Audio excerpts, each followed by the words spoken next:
खबरों के निष्पक्ष विश्लेषण के लिए सब्सक्राइब करें Jantantra TV and press the bell icon. Never miss any update.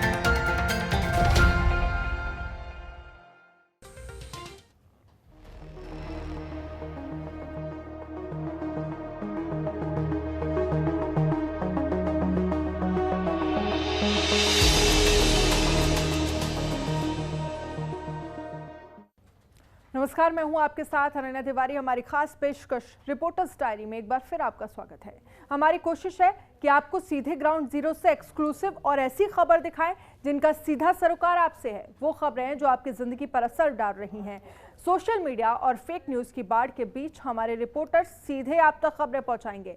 आपसे जुड़ी खबर का हर पहलू आप तक पहुंचाएंगे। तो देखिए हमारी खास पेशकश रिपोर्टर्स डायरी।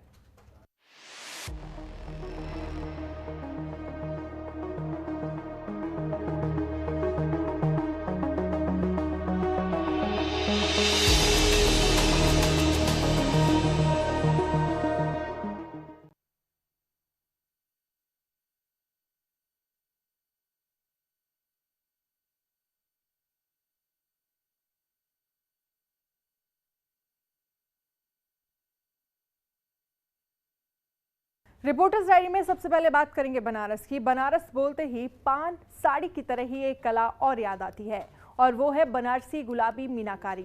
इस कला का इस्तेमाल राजे रजवाड़ों के मुकुट और रत्न जड़ित आभूषणों पर किया जाता था। बाद में गुलाबी मीनाकारी आभूषणों और सजावट सामानों पर की जाती है।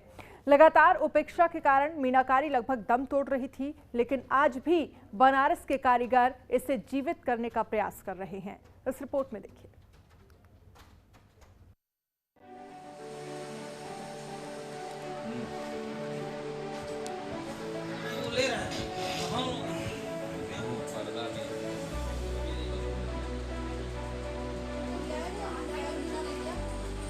मनोज कुमार गाय घाट के रहने वाले जो कई सालों से मीनाकारी कर रहे हैं, लेकिन महीने में महज 6,000 रुपए कमा लेने वाले मनोज अपने सबसे बुरे दौर से गुजर रहे हैं, क्योंकि 6 महीने से कोई काम नहीं और इसी बीच उनका एक्सीडेंट हो गया, जिसकी वजह से ढेर सारा कर्जा चढ़ा हुआ है।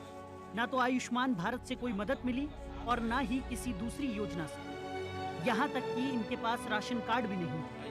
तो वहीं बच्चों की फीस के लिए स्कूल से रिमाइंडर आ रहा है और कर्जा देने वाले भी तकादा कर रहे हैं। अभी स्थिति तो बहुत खराब है, साल भर से बैठे हुए हैं, काम धंधा है नहीं। एकदम एक्सीडेंट हो गया, सबसे भी बैठे हुए हैं, उसका भी बैठे हैं, ऐसे भी बैठे हुए हैं। अभी काम जो तैयार है वो भी नहीं बिका कि नहीं बिका, वो तो दुकानदार जानते हैं। हम लोग भाई कारीगर आदमी हैं, लेकिन अभी फिलहाल कोई काम नहीं।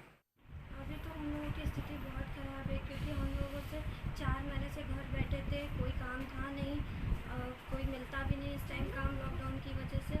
उसके बाद जो अंकल ने हमें कुछ काम देना शुरू किया है, थोड़ा बहुत हम अभी कर रहे हैं। अभी तो कोई से कहीं मदद मिल नहीं रही है। हम चाहते हैं कि गवर्नमेंट की तरफ से हम लोगों को कुछ मदद मिले, हम लोग ये काम थोड़ा और आगे बढ़ाएं। हम सारी लेडीज़ मिल के ये काम और आगे करना चाहते हैं। इसके थ्रू गवर्नमेंट हमें थोड़ा प्रोत्साहन करे, उसके लिए कोई लोन दे किसी से कि हम लोग ये काम आगे कर सकें। 2014 में नरेंद्र मोदी के बनारस से सांसद बनने के बाद इन्हें ये उम्मीद जगी थी कि शायद अब स्थिति बदलेगी, लेकिन धीरे धीरे जब 6 साल बीत गए, हालात और खराब होते गए। हमारे साथ कुंज बिहारी जी हैं। कुंज बिहारी जी, राष्ट्रपति द्वारा आप सम्मानित हैं, अवार्डी हैं। अभी क्या स्थिति है? कितने लोग हैं जो हिम्मत करके अभी भी इस क्षेत्र में जुटे हुए हैं और कितने लोग हैं जो अब मजदूरी करने के इरादे से ये काम छोड़ दी? बहुत सारे लोग हैं, करीब करीब सभी लोग बंद कर दिए थे। 4-5 परिवार को तो खुद हम लेके आए वापस आके। कुछ पिंजरा बनाने लगे थे, कुछ सब्जी पिंजरा बनाना शुरू कर दिए थे वो दूसरा काम छोड़ के, और कुछ जो है सब्जी बेचने के लिए सोच रहे थे। कोई कुछ कर रहा है, कोई कुछ कर रहा है। कुछ लोग वैसे ही बैठे थे, निराश हताश एकदम। इसी तरह से हम अपने दम पे हम लोग जो है हौसला रखें और ऑर्डर कुछ लेके आए हैं, करीब 2 महीने का काम जो है। लेकिन अब जैसे उनके ऊपर जो कर्ज लदा है, स्कूल बच्चों के स्कूल की फ़ीस है वो नहीं भर पा रहे हैं वो, और उनका हेल्थ इंश्योरेंस भी नहीं हुआ है। आयुष्मान भारत में किसी का रजिस्ट्रेशन नहीं हुआ है। यहाँ पे बिजली का बुनकरों को मिल जाता है फ्लैट रेट पे, हम लोगों को एकदम नहीं मिलता है। अभी कुछ दिन पहले हम लोगों की बिजली बिना बताए काट दी गई थी, 17,000 बाकी था। और काटने के बाद बता रहे हैं वो कि आपकी बिजली इतना पैसा बकाया है इसलिए काट दी गई है। ये गुलाबी मीनाकारी के नायाब मॉडल बनाने के लिए जाने जाते हैं। और कई सालों से इन कारीगरों ने कई खूबसूरत कलाकृतियां भी बनाई, लेकिन अफसोस की बात यह है कि कोई सरकारी मदद मिलने के बजाय बिजली बिल न जमा होने की वजह से इनकी बिजली काट दी गई। मुझे याद है 2 साल पहले प्रधानमंत्री जी ने कहा था कि इसकी ब्रांडिंग होगी। हाँ प्रभात जी, आप कितने साल से हैं इस सेक्टर में, गुलाबी मीनाकारी में कब से काम कर रहे हैं? 35 साल हो गए सर काम करते हुए। अभी क्या स्थिति है? अभी स्थिति सर इसकी बहुत ख़राब है। हाँ। सरकार की तरफ से कोई हम लोगों को सहायता नहीं दी जा रही है। हाँ। हम लोग इसमें बहुत मेहनत करके जुड़े हुए हैं, इतना लगाव हो चुका है अब तक काम करते हुए कि तब तक हम लोग लगे हुए हैं इसमें। अब तक इसमें बहुत लोग काम छोड़ के चले गए। इसमें हम लोगों का देखिए इसमें हेल्थ इंश्योरेंस होना चाहिए। उंगली हमारे एक्सीडेंट में हो गया था, टूट गया था, फ्रैक्चर ये सब चोट लगा था। तो आयुष्मान भारत में नहीं है आपका एनरोलमेंट? आयुष्मान भारत में नहीं है। हम लोग का राशन कार्ड नहीं बना है, अप्लाई किए हुए हैं, वहाँ नहीं बन रहा है, राशन नहीं मिल रहा है हम लोग को, सरकार का कोई लाभ नहीं मिल रहा है। हम लोगों के बच्चों का फीस कम से कम माफ़ होना चाहिए। हालांकि जब कारीगरों की इस बदहाली का जवाब मांगा गया तो अधिकारियों ने क्या जवाब दिया, ये आप खुद सुन लीजिए। इनको यहाँ पे अभी पीएमओ के हस्तक्षेप से इंडियन इंस्टीट्यूट ऑफ पैकेजिंग के डायरेक्टर्स आए थे, मिनिस्ट्री ऑफ कॉमर्स के डायरेक्टर, कमिश्नर साहब और चीफ सेक्रेटरी साहब भी उसकी निरंतर मॉनिटरिंग कर रहे हैं। इनको पैकेजिंग हम प्रोडक्ट की कैसे अच्छी से अच्छी कराएं ताकि इनका निर्यातोन्मुख बनाकर इनका निर्यात बढ़ाया जा सके। ये कहने में कोई गुरेज नहीं होना चाहिए कि विरासत संभाल लें और उनकी कद्र करने की हमारी कोई नीति रही ही नहीं है। दुनिया के बाकी देशों में जो स्नेह उनके हस्तशिल्प और हुनर को मिलता है, हमारे हुनरमंद उसके लिए तरस जाते हैं। जिनको सराखों पर बिठाना चाहिए था, उनके साथ सरकार गैर जिम्मेदाराना रवैया अपनाती है। जो 1-2 प्राइवेट कंपनियां माल खरीदती थी, सिखाने के प्रति वो मोटिवेट करती थी, स्टाइफंड मनी भी देती थी कुछ नए बच्चों को, लेकिन अब वो भी बंद हो गया है। बिजली बिल बताया जा रहा है कि 1500-1700 रुपये आ रहा है। 17,000 रुपये 4 महीने का बता रहे हैं और बिजली बिल न चुकाने की वजह से काट दिया जा रहा है। तो ये जब हम अपने आर्टिजन्स के साथ करेंगे तो फिर क्या मतलब रह जाता है कि हम प्रमोशन करेंगे, मार्केटिंग करेंगे, ब्रांडिंग करेंगे। फैक्ट ये है कि गुलाबी मीनाकारी में 200 लोग अभी हैं। लाख दावा करे सरकार कि हम एमएसएमई सेक्टर में ये कर रहे हैं, वो कर रहे हैं। फैक्ट यही है कि चाहे वो लकड़ी का खिलौना हो, चाहे गुलाबी मीनाकारी, ये सारी विधाएं जो हैं लॉकडाउन में दम तोड़ते नजर आ रही हैं। कैमरा पर्सन शिवम के साथ अमित कुमार सिंह, जनतंत्र TV, Gaighat, Varanasi. Reporters diary में अब बात करेंगे राजस्थान की। राजस्थान में कोविड डेडिकेटेड प्राइवेट अस्पतालों की मनमर्जी नहीं चलेगी। कई बार बेड खाली होने के बावजूद मरीजों को भर्ती करने से मना करने वाले अस्पतालों पर लगाम लगाने के लिए सरकार ने बड़ा फैसला लिया है। क्या है ये फैसला और कैसे मिलेगी लोगों को इससे राहत, इस रिपोर्ट में आपको दिखाएंगे।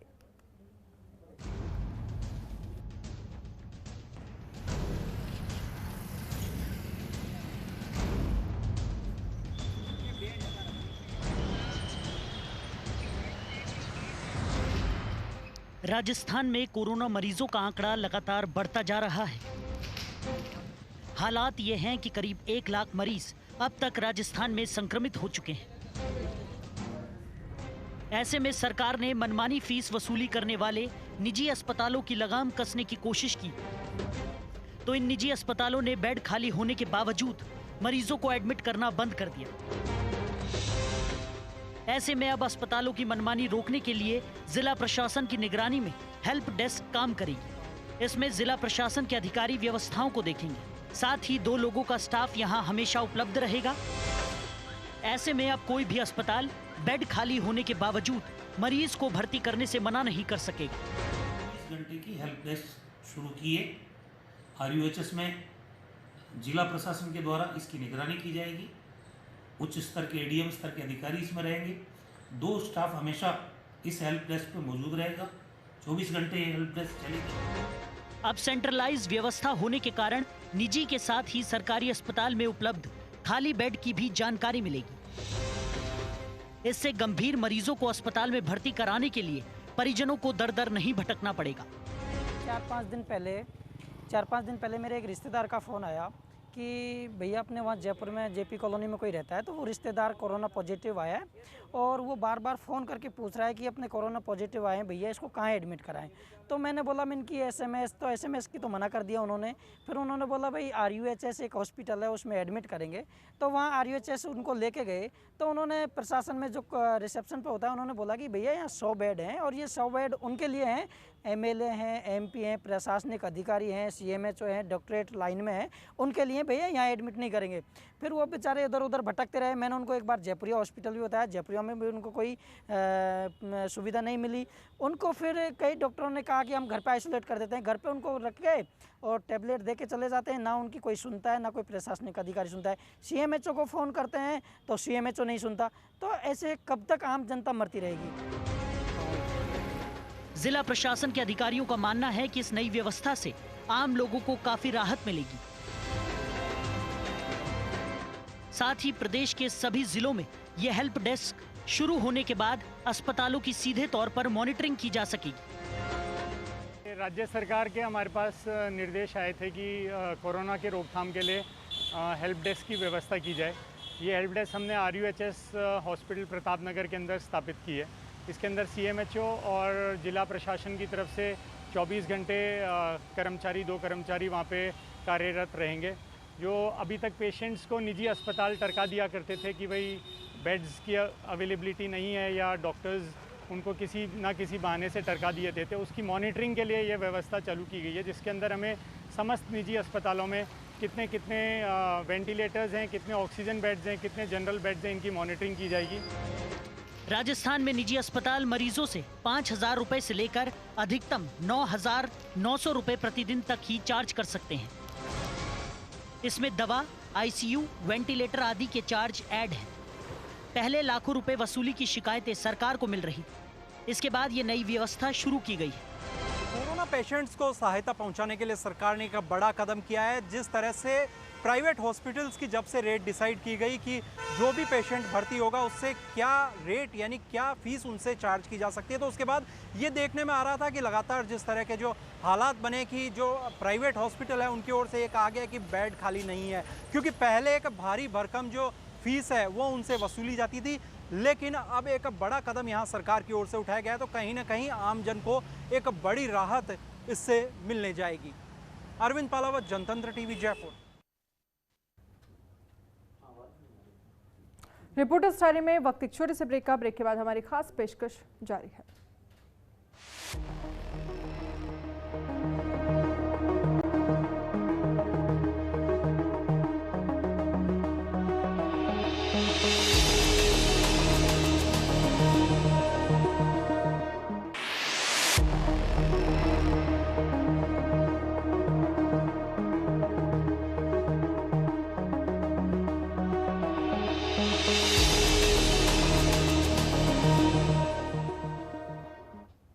ब्रेक के बाद आपका स्वागत है। दिल्ली के पास एक गांव ऐसा है जहां पानी ने तकरीबन पूरे गांव को कैंसर का मरीज बना दिया है। फतेहपुर इलाके के कई लोग इस जानलेवा बीमारी से जूझ रहे हैं।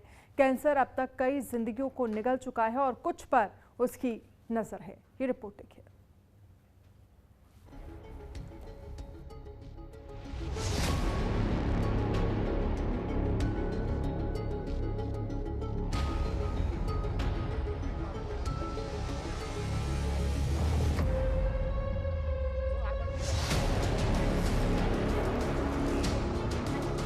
देश की राजधानी दिल्ली यूं तो कई मायनों में विकसित है। बड़ी बड़ी बिल्डिंग्स विकास की कहानी बयां करती है, लेकिन आज भी दिल्ली में गांव हैं जहां से विकास कोसों दूर है। उन्हीं में से एक है दिल्ली के छतरपुर विधानसभा का फतेहपुर बेरी गांव, जहां के लोग मौत के साए में जीने को मजबूर हैं। राजधानी दिल्ली के फतेहपुर बेरी गांव में यहाँ पे जो पानी गंदा है उसकी वजह से जो ज़्यादातर परिवार हैं वहाँ पे कैंसर की बीमारियाँ फैल रही हैं। आप देख सकते हैं पीछे पिछले 30 सालों से यहाँ पे फतेहपुर बेरी गांव के जो आसपास का पूरा इलाका है, गांव के लोग हैं उनसे बातचीत कर लेते हैं, उनसे पूछते हैं कि किस तरीके की दिक्कतें यहाँ पे उनको देखने को मिल रही हैं। बाबा क्या परेशानी आ रही है, कब से दिक्कत है? देखो जी, परेशानी 30-35 साल से परेशानी है। ये जो ज़मीन है बुआई जुताई की 30-35 साल से ऐसे ही पड़ी हुई है और यहाँ जो पानी है वो एकदम दूषित पानी, मतलब गंदा पानी है, जिसको आदमी बगैर फिल्टर के पी नहीं सकता। सामने जैसे मकान है, अब इस मकान में आप बैठ के अगर चाय भी पियोगे ना तो बाहर से आए हो आप चाय नहीं पी सकते इसके अंदर, इतनी बदबू आती है। काफ़ी दिक्कतें आ रही हैं। आप यहाँ पे कब से रह रहे हैं और क्या दिक्कत है आपको? दिक्कत यही है, गंदे पानी की है। शाम के टाइम बाहर घर से नहीं निकल सकते, 5 बजे के बाद तो कोई सवाल ही पैदा नहीं। इतने मच्छर हैं और इतनी गंद की बदबू आती है। खाना हराम है यहाँ, और इससे बढ़कर और क्या बीमारी होगी? जब खाना ही हम ढंग से नहीं खा सकते तो यहाँ रहना ही बेकार है। बीमारी चल रही है, दुनिया का फैल रही है। हमारे पड़ोस में 3-4 पंडितों के घर हैं, उनमें कई कैंसर हो चुके हैं और उस कैंसर से वो बेचारे चले भी गए हैं।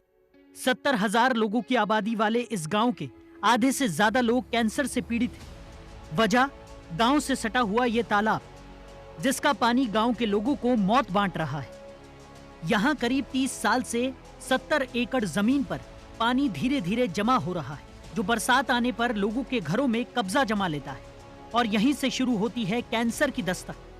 जिस बार बारिश हुई थी, घरों में पानी चला गया था, कितनी दिक्कत होती थी? बहुत ज़्यादा दिक्कत होती थी, पूरे घरों में पानी चले जाता। जाड़पुर जो राधे मोहन ड्राइव है उसमें तो छाते पानी इतनी स्पीड से जाता था, पूरा पानी भाटी माई चढ़ाता स्वामी, पूरा पहाड़ का पानी आता है यहाँ।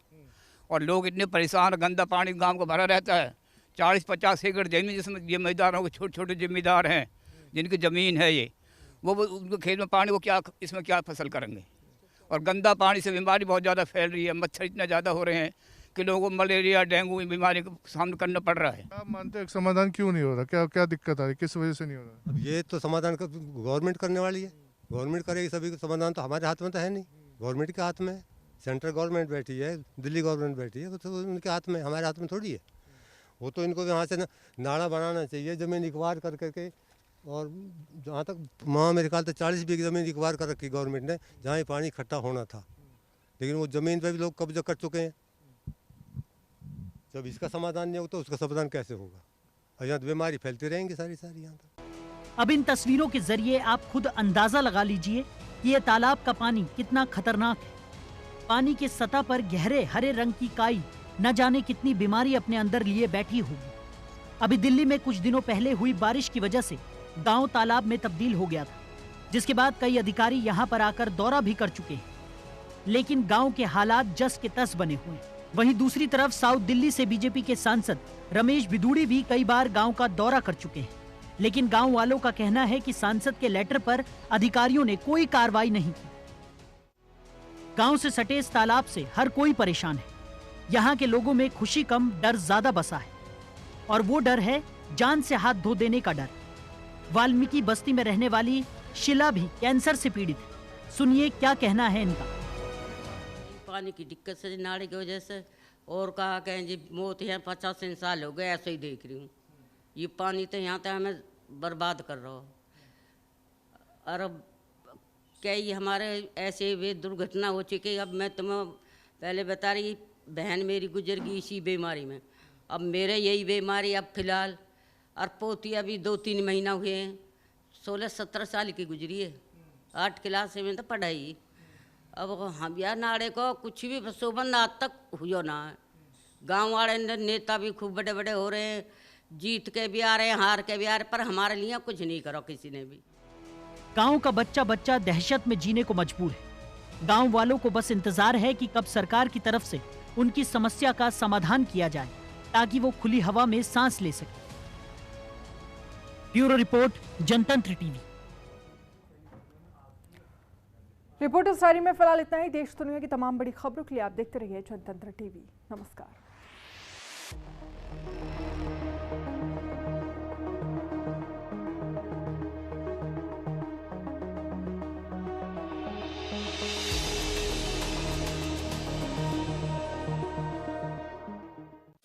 खबरों के निष्पक्ष विश्लेषण के लिए सब्सक्राइब करें Jantantra TV and press the bell icon. Never miss any update.